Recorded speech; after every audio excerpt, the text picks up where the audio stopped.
Netflix's The Witcher is pretty wild straight out of the gate, but Season 2 takes things to the next level and far beyond. New characters are invariably interesting, and returning characters from Ciri to Geralt of Rivia himself receive significant personality boosts and all sorts of new things to do.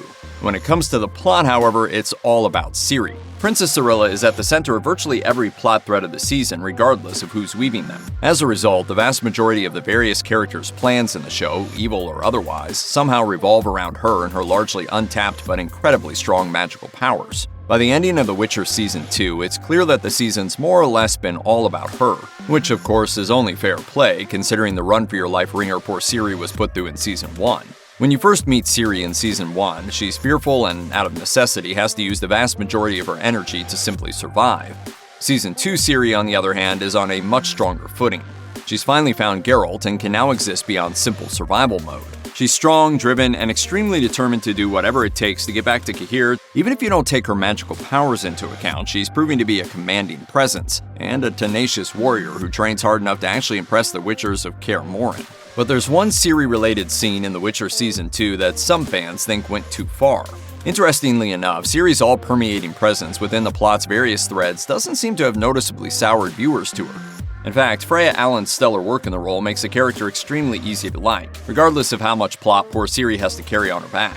However, some fans' hairs have been bristling because of one particular incident in which Ciri herself is largely a passive party. Yennefer's decision to betray her and use her as Valethmir's pawn in order for Yen to regain her own magical powers in return. I had no choice.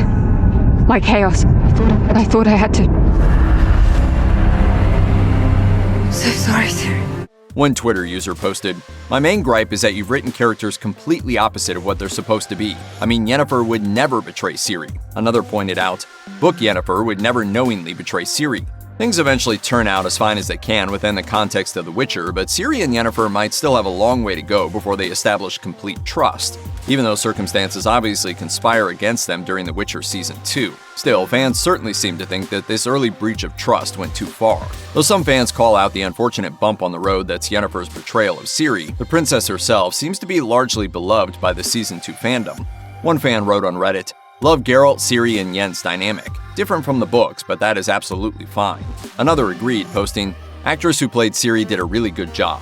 This kind of warm welcome to the new improved version of the character is a testament to the show's writing and direction. After all, the princess goes through intense physical training that regularly leaves her bloody, gets chased by multiple terrifying monsters that are drawn to her power, and turns out to be arguably the most important person on the entire continent. Through all of this and more, the fans are on board, despite the fact that all of this focus leaves her with ample potential to become the kind of perfect heroine who could easily become a less-than-liked figure in the eyes of the fandom. The show clearly succeeds in keeping Ciri likable by communicating that she's very much not your average perfect fantasy princess. With all this potential and fan goodwill at her disposal, it will be fascinating to see where her character is headed once The Witcher Season 3 rolls in. Check out one of our newest videos right here. Plus, even more Looper videos about The Witcher are coming soon. Subscribe to our YouTube channel and hit the bell so you don't miss a single one.